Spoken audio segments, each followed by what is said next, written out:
de la unidad de búsqueda. Buenos días a todas las personas que se unen. Muchísimas gracias a cada uno de ustedes, los periodistas y cada una de las emisoras que nos acompañan en este momento. Como lo dijo mi compañero Diego, mi nombre es Ivette Rocío Cáceres Durán. Realizo las labores de investigación humanitaria y extrajudicial en el departamento de Casanare, liderando la investigación en los municipios de Monterrey, Villanueva, Sabana Larga y Maní Casanare. Doctora Ivette, empecemos con la génesis de esta investigación. ¿Cómo se logra, cómo llegan los familiares a preguntar y a que ustedes tomen las riendas de esa investigación, que sabemos que es una labor que no está enmarcada dentro de la justicia, pero sí de una colaboración intensa a esos familiares que están buscando sus familiares? Muchísimas gracias por la pregunta. En efecto, cualquier persona puede realizar la solicitud de búsqueda de las personas dadas por desaparecidas. Lo único que tienen que hacer es dirigirse a la entidad. Entonces, la intervención del cementerio de Monterrey específicamente proviene de una solicitud de búsqueda, de una familiar que nos dice que de acuerdo a la investigación que ella realizó como familiar, identificó que posiblemente su ser querido desaparecido estaría inhumado en este cementerio. Entonces, cuando nosotros empezamos a recopilar toda la información, nos encontramos con personas que nos aportaron también información de unos nuevos sitios de interés. Y es allí donde nos damos cuenta que no nos encontramos con un solo cuerpo inhumado en este camposanto que falleció producto de las hostilidades del conflicto armado, sino que había muchos más cuerpos. Y a partir de esto, en 2022 se realiza la primera intervención de este cementerio. En noviembre de 2022 se recuperan 2 cuerpos. Seguimos avanzando en la investigación porque para nosotros poder intervenir un sitio necesitamos tener información relevante que nos permita identificar que en efecto sí hay cuerpos inhumados. Esto no quiere decir que toda la información nos aporte a hallazgos positivos, ¿sí? Porque a veces nos pasa que hacemos la intervención y que no encontramos nada. Entonces, con esta solicitud de búsqueda y ya habiendo recuperado estos 2 cuerpos, se crean unas nuevas etapas de intervención del cementerio de Monterrey. Así que esta es como, no sé si responde la pregunta, pero así es la forma en que acuden las personas para las solicitudes de búsqueda y que nosotros lleguemos al sitio. ¿Le suma a esos requisitos que ustedes exigen para hacer la búsqueda el hecho de que sean zonas de conflicto, o el familiar puede decir es posible que el cuerpo de mi ser querido, de mi deudo esté en tal sitio, ¿sí? Y ustedes van al lugar, o necesariamente tuvo que haber sido una zona de conflicto? Muy buena pregunta, no. De hecho, la unidad de búsqueda de personas dadas por desaparecidas se encuentra en todo el país, ¿sí?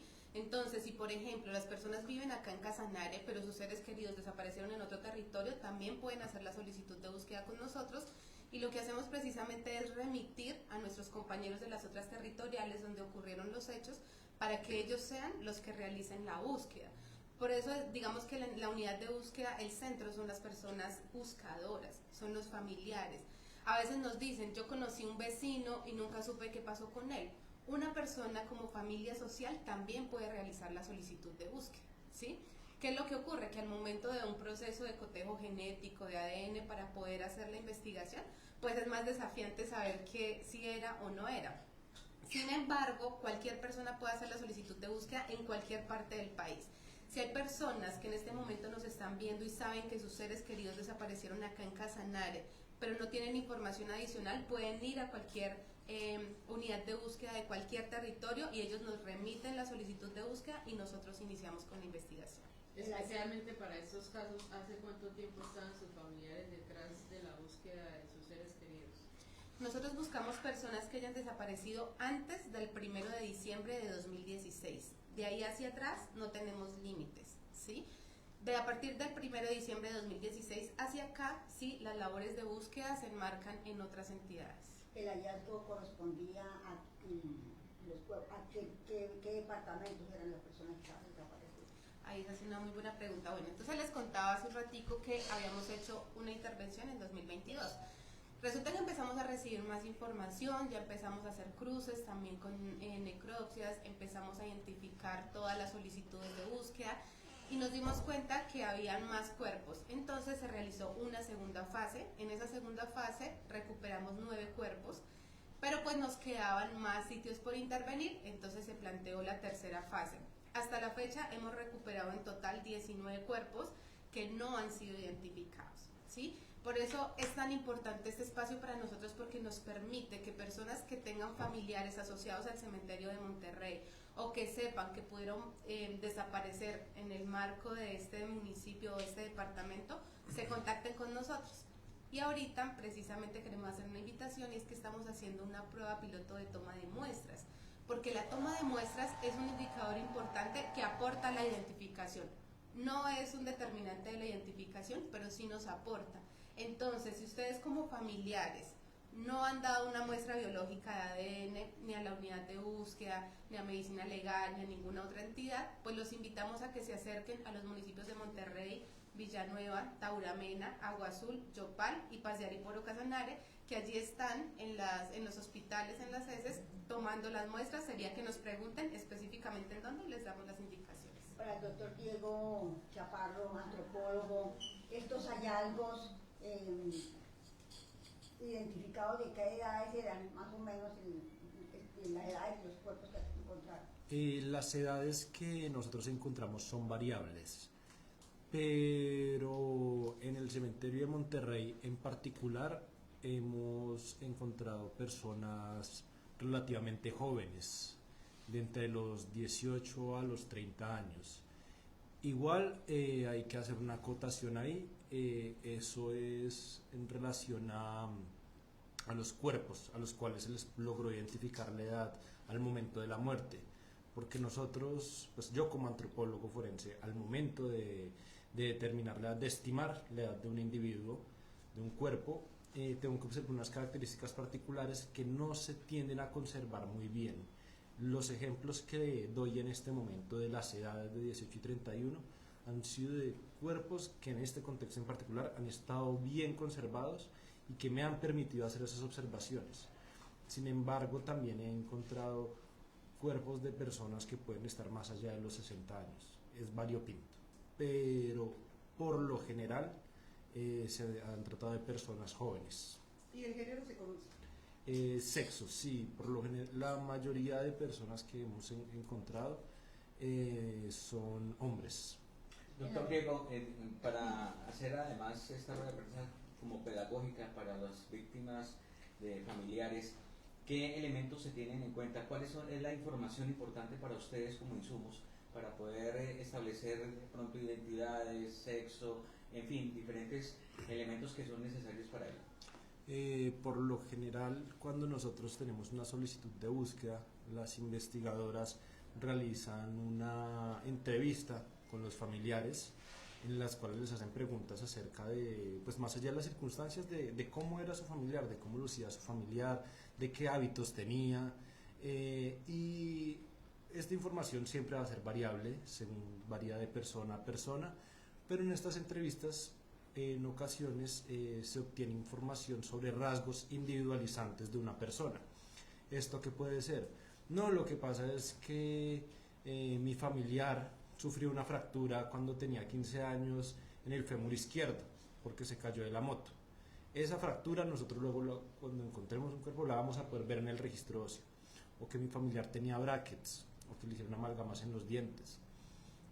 Ese tipo de rasgos nosotros nos facilita el momento de orientar la identificación de un cuerpo, porque nosotros teniendo solo el esqueleto al momento de la recuperación, pues tenemos realmente muy pocas pistas en campo para poder determinar la identidad de una persona. Tenemos son eso, indicios que obtenemos a través de quién, a través de los familiares. Por eso es tan importante su participación, para que nosotros tengamos maneras de orientar esa identidad de los cuerpos que nosotros recuperamos. Y exactamente, Una vez son extraídos los restos de estos cuerpos en el cementerio de Monterrey, ¿qué prosigue y cuándo se podría saber con certeza si realmente estos cuerpos pertenecían a personas dadas por desaparecidas en el marco del conflicto armado? Pues nosotros tras exhumar un cuerpo, lo que hacemos es que nosotros levantamos un acta de acciones humanitarias en las cuales describimos las características que encontramos en el cuerpo, en los componentes anatómicos, para orientar a los peritos del Instituto Nacional de Medicina Legal, a quienes se les hace llegar el cuerpo. Estos cuerpos son objeto de análisis de necropsia, antropológicos y de genética odontología para su identificación. Los procedimientos varían en función de la cantidad y de la calidad de la información con la que se cuenta previamente el cuerpo. Hay cuerpos con los que nosotros recuperamos y que la información que tenemos es muy poca, pero hay unos que ya tenemos con identidad orientada, que por ciertas características que hemos hallado en los cuerpos yo puedo no afirmar, pero sí indicar en mis actas de recuperación: esta información coincide con tal y tal cosa. En cuanto a la certeza de que los cuerpos sean del conflicto armado, nosotros tenemos unos criterios de recuperación para recuperación en cementerios particularmente, ya que estamos en el caso de Monterrey. Y esos criterios de recuperación obedecen sobre todo pues a señales del contexto que nos permiten identificar que se trata de un enterramiento irregular. Por ejemplo, si nosotros estamos excavando y encontramos un cuerpo y el cuerpo está con los brazos cruzados, con flores, vestido dentro de un ataúd, pues ese cuerpo no vendría a ser de nuestra competencia. Pero si encontramos un cuerpo y tiene cortes de necropsia, no tiene marcación, está desnudo, encontramos indicios de violencia en los huesos, eso para nosotros es un criterio de recuperación. Entonces, si bien no podemos decir exactamente no, es que viene de tales acciones o fue víctima de tal grupo o XX, es el hecho de que esté enterrado en un cementerio, dejado en una posición y con unos elementos tales que nos permitan inferir a esta persona fue enterrada aquí para ser ocultada.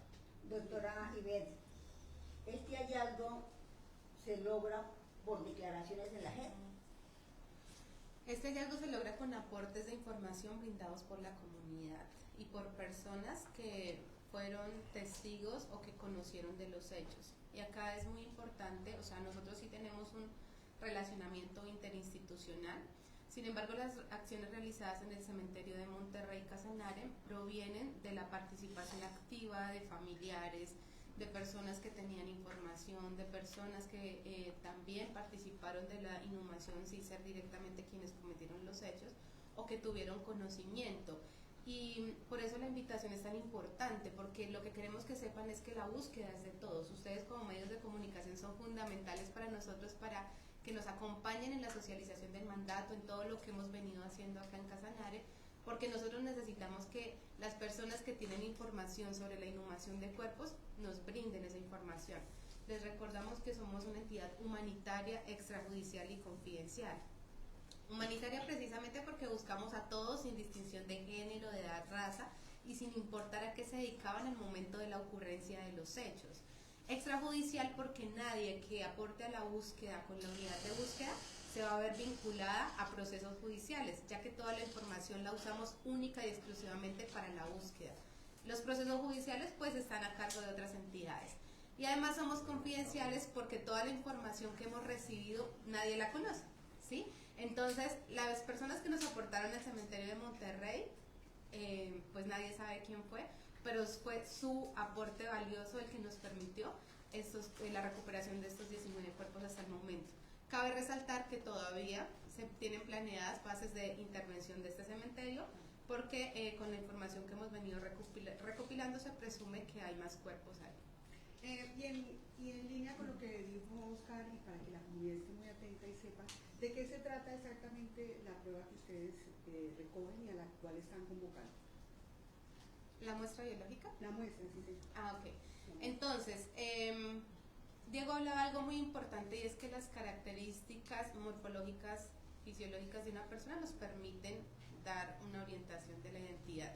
Por eso es importante que las familias, y acá familias, por favor, que su hijo se tronchó un dedo, que se le cayó una muela, que algún familiar de ustedes se puso un diente de oro, todo eso nos contribuye a la identificación. No a nosotros, sino como Diego lo explicó, al Instituto Nacional de Medicina Legal. Sin embargo, acá también les quiero contar, que la unidad de búsqueda, en convenio con el instituto, creó un grupo que también hace procesos de identificación cuando tenemos la información suficiente, o sea, tenemos una necropsia, tenemos una carta dental y otra información que nos permite identificar, pero pues esos ya son procesos mucho más técnicos, ¿sí? La mayoría de los cuerpos que no tienen orientación de identidad, todos se van para el Instituto Nacional de Medicina Legal. Entonces, ¿qué es lo que hacen? Se pincha un dedo, bueno, se puede tomar la muestra de dos formas.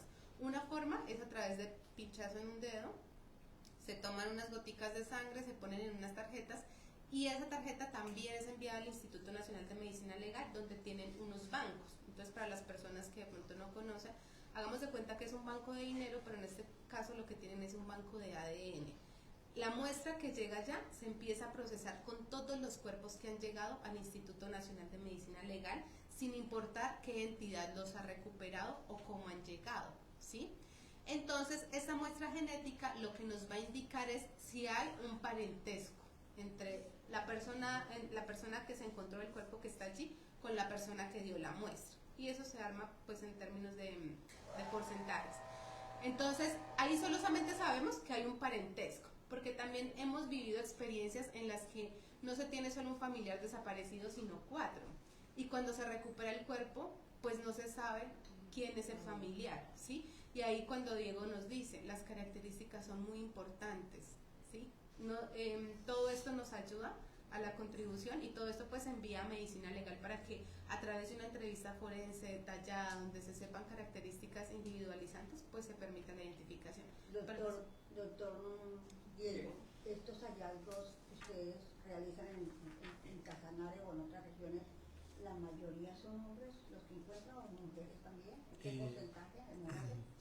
No podría darles exactamente un porcentaje, pero la mayoría de hallazgos que he realizado, que he exhumado yo personalmente, han sido de hombres, efectivamente. Y así como lo indiqué, o sea, de hombres jóvenes.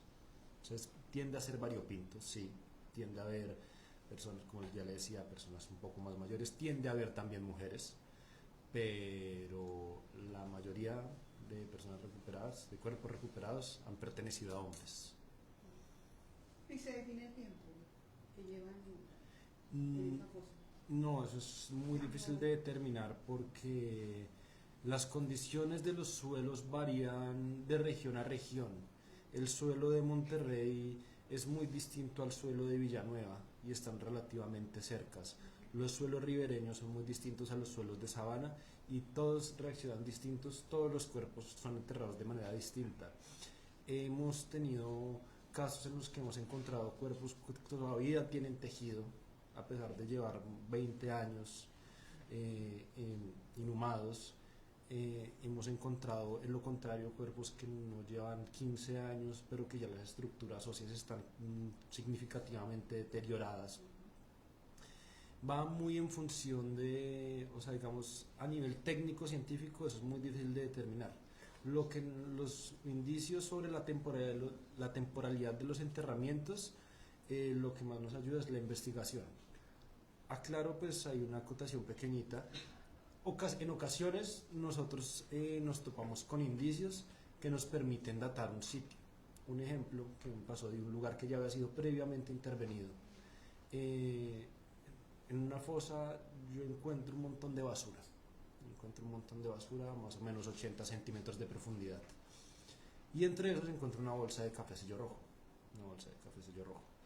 Examino la bolsa y en la bolsa encuentro fecha de vencimiento 2006. Eso a mí que me indica de que alguien en 2006, antes de la fecha de vencimiento, abrió, botó y sepultó.